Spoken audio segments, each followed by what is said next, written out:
नमस्कार, मैं छाया सिंह एक बार फिर से आप सभी लोगों का स्वागत करती हूँ आपके अपने चैनल छाया एफिलिएशन ज्ञान पे। जैसा कि आप सभी लोग जानते हैं कि मैं एजुकेशन सेक्टर से रिलेटेड जो भी अपडेट्स होते हैं उन टॉपिक्स पे वीडियो को बनाती हूँ। आज फिर मैं एक बार आप लोगों के बीच आई हुई हूँ डिग्री कॉलेज कैसे खोले टॉपिक्स को लेके। उम्मीद करती हूँ कि आपको मेरी वीडियो अच्छी लगेगी। अगर आपको मेरी वीडियो अच्छी लगती है तो चैनल को लाइक शेयर सब्सक्राइब करना ना भूलें। तो विदाउट टाइम वेस्ट किए हम लोग टॉपिक्स की तरफ आते हैं। डिग्री कॉलेज कैसे खोले, मेरे पास प्रीवियसली कंटिन्यू एक अगर कहा जाए रेशो देखा जाए तो टोटल क्वायरी का 20% क्वायरी मेरे पास यही है कि डिग्री कॉलेज कैसे खोले, बीए बीएससी कॉलेज कैसे खोले, कॉलेज कैसे खोले। तो उन सभी टॉपिक्स को लेते हुए मैं जल्दी जल्दी एक वीडियो बना देती हूँ। बेसिक रिक्वायरमेंट, हालांकि मैं बहुत ज़्यादा परफेक्ट नॉलेज मेरे पास डिग्री कॉलेज खोलने को लेके नहीं है, बट हाँ फिर भी 95% में एग्जैक्ट नॉलेज आपको दूंगी, क्योंकि यूजीसी की guideline same all over India same काम करती है। जो मैंने बोला ना परफेक्ट नॉलेज नहीं है, उसके पीछे रीज़न ये था कि हर एक राज्य की अपनी यूनिवर्सिटी होती है, उसके भी यहाँ पे अपनी गाइडलाइन होती है जिसको फॉलो करते हुए कॉलेज खोलने की परमिशन दी जाती है बीए बीएससी की। और मैंने बोला 99% मैं सही बताऊंगी।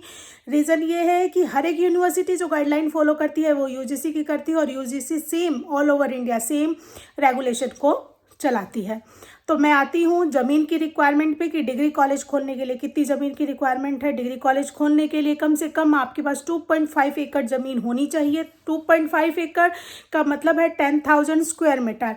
बिघा, बिस्सा, लट्ठा, कट्ठा, आई डोंट हैव नॉलेज। हाँ, अगर आपको नॉलेज लेना है लिखित नॉलेज, तो एआईसीटी की गैजेट में बड़ी परफेक्ट नॉलेज दी गई है। आपको एआईसीटी का 2018-20 वाला गैजेट उठाना है, 18-19 वाला गैजेट उठाना है। उसमें हर एक एरिया में कोलकाता, महाराष्ट्र, मुंबई, हर एक का square metre, decimal, biswa explain किया गया है। तो ज़मीन से रिलेटेड अगर कोई आपके माइंड में क्लैरिफिकेशन है तो एआईसीटी की वेबसाइट पे जाके आप लोग देख सकते हैं, क्योंकि मेरे लिए इस टॉपिक को लेके वीडियो बनाना बहुत टफ है और ना ही मैं बना पाऊंगी।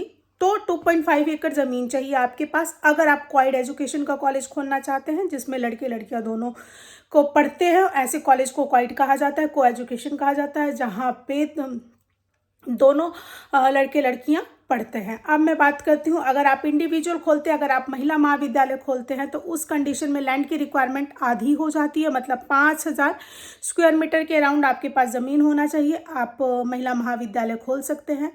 तो जहाँ तक है मैंने ज़मीन की रिक्वायरमेंट को कंप्लीट कर दिया। अब मैं आती हूँ कंस्ट्रक्शन की रिक्वायरमेंट पे। कंस्ट्रक्शन एटलीस्ट 27 से 28,000 स्क्वायर फीट होना चाहिए। मायने नहीं रखता है कि आप सिर्फ बीए खोल रहे हैं या बीएससी खोल रहे हैं, जो आपकी यूनिवर्सिटी की मिनिमम गाइडलाइन है वो आपको फॉलो करना पड़ेगा। कोर्स बढ़ाने पे बस क्या है, क्लासरूम बढ़ जाते हैं। अब मान लीजिए बीएससी आपने फॉर एग्जांपल बीए खोला। हाँ, कुछ लोग अब ये पूछेंगे मैडम क्यों बीए खोल रहे हैं तो लैंड कंस्ट्रक्शन तो कम हो जाना चाहिए, बीएससी खोल रहे हैं तो कंस्ट्रक्शन कम हो जाना चाहिए, दोनों खोल रहे हैं तो बढ़ना चाहिए। ऐसा नहीं होता है। अगर आप बीए बीएससी को ओपन कर रहे हैं, फॉर एग्जांपल आपने फिर सिर्फ बीए के लिए अप्लाई किया, बीए की मान्यता ली, तो बीए में क्या मल्टीपर्पज़ चाहिए, ऑडिटोरियम चाहिए, लाइब्रेरी चाहिए, क्लासरूम चाहिए, एग्जामिनेशन रूम चाहिए, देन उसके अलावा स्टाफ रूम चाहिए, उसके अलावा लैब्स चाहिए। बस बीएससी की मान लीजिए 3 लैब बढ़ गई, तो बाकी सारी चीज़ें तो बीए में भी चाहिए, बीएससी में भी चाहिए। बस बीएससी लेंगे तो क्या बढ़ जाएगा, बीएससी की प्रयोगशालाएं, लैबोरेटरीज बढ़ जाएंगी और 2 क्लासरूम बढ़ जाएगा। जितने टाइम का कोर्स होता है उतनी क्लासरूम होती है। अगर 1 साल का कोर्स है तो 1 क्लासरूम होगी, 2 साल का कोर्स है तो 2 क्लासरूम होंगी, 3 साल का कोर्स है 3 क्लासरूम होगी। इंटेक अगर आप बढ़ाते हैं तो उस कंडीशन में एक क्लासरूम में जो स्ट्रेंथ होती है बच्चों के बैठने की वो 60 स्टूडेंट्स की स्ट्रेंथ होती है। डिग्री कॉलेज में अगर इससे ज़्यादा आपने इंटेक लिया है 270, 240, 320, तो उसके अकॉर्डिंग आप क्लासरूम बढ़ाते चले जाएंगे। तो ये मैंने कंस्ट्रक्शन के जो रिक्वायरमेंट है उसको क्लियर कर दिया। कुछ लोग पूछते हैं मैडम कंस्ट्रक्शन की कॉस्ट कितनी आई। कंस्ट्रक्शन की कॉस्ट हम लोग जो रखते हैं 1,000 स्क्वायर फीट पर 1,000 स्क्वायर फीट रखते हैं। तो इस हिसाब से अगर मैंने आपको बोला 25,000 स्क्वायर फीट कंस्ट्रक्शन करना है तो 2.5 करोड़ रुपया हो गया। कुछ लोग कहते हैं नहीं मैडम आज के टाइम में 1,700, 1,400, 1,500 रुपये स्क्वायर फीट से कम का कंस्ट्रक्शन कॉस्ट पड़ता ही नहीं है। तो अरे बाबा, आप लोग अपने घर से क्यों कंस्ट्रक्शन का कंपैरिजन कॉलेज से क्यों कर रहे हैं। कॉलेज में क्या है, मायने नहीं रखता कि आपने टाइल्स लगाई है कि सिर्फ फ्लोरिंग की है सीमेंटेड। मायने नहीं रखता कि आपने वॉलपेपर लगाया या सिर्फ पुट्टी करवा दी है। घर में क्या है, वार्डरोब लगवा रहे हैं, डिज़ाइन करवा रहे हैं, दुनिया भर की चीज़ें करा रहे हैं, तो उधर कुछ थोड़ा पड़ जाता है। यहाँ तो बिल्डिंग खड़ी है, रॉ बिल्डिंग खड़ी है, तो भी वो कवर्ड एरिया में कंसिडर होगा। मान लो मैंने 900 स्क्वायर फीट का एक लैब बनाया, उस लैब में मैंने काफ़ी सजावट कर दी, केमिकल रखने के लिए वार्डरोब बनवा दिया, नीचे टाइल्स लगवा दी, कारपेट लगवा दिया, खूब अच्छा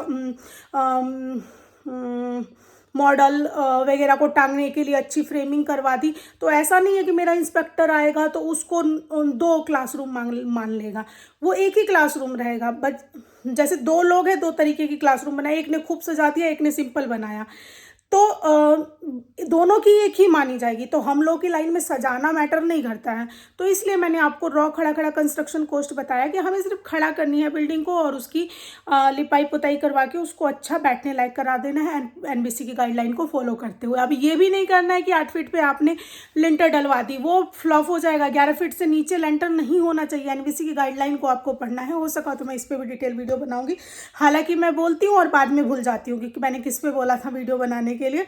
तो आप लोग कमेंट में मुझे याद दिलाते रहिएगा। कमेंट देख के मुझे थोड़ा सा आइडिया लग जाता है।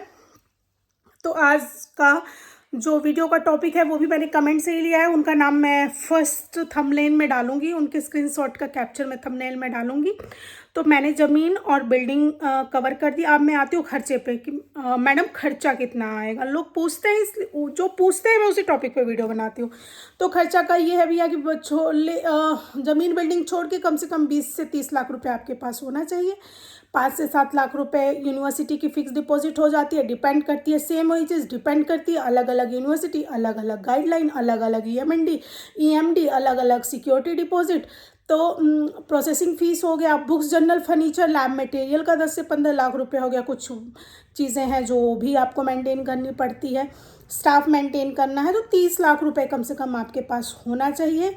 डिग्री कॉलेज के अब मैं पॉइंट पे आती हूँ, बेनिफिट क्या होगा। बेनिफिट बहुत अच्छा डिग्री कॉलेज का भी नहीं चल रहा है, हाँ, लेकिन ITEP जो कोर्स आने वाला है वो डिग्री कॉलेज वालों की हो सकता है कुछ जान बचा ले। अभी तो खैर उन बेचारों को मेंटेनेंस कॉस्ट भी नहीं निकल रहा है क्योंकि बच्चों का BA BSc के प्रति रुझान थोड़ा कम हुआ है।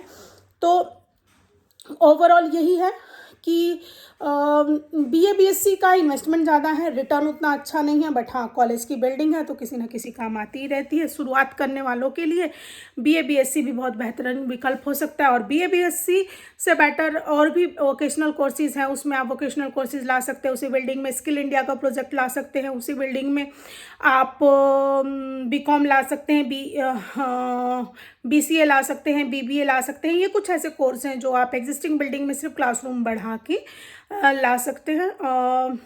आई थिंक मेरे हिसाब से अब इस वीडियो में कुछ ऐसा बचा नहीं है जिस पर डिस्कशन करना रह गया हो। अगर आपको लगता है कि हाँ इसमें मुझे कुछ और डिटेल नॉलेज देनी चाहिए तो आप मुझे बता सकते हैं कमेंट के थ्रू, तो मैं उस टॉपिक को भी क्लियर करने की कोशिश करूँगी।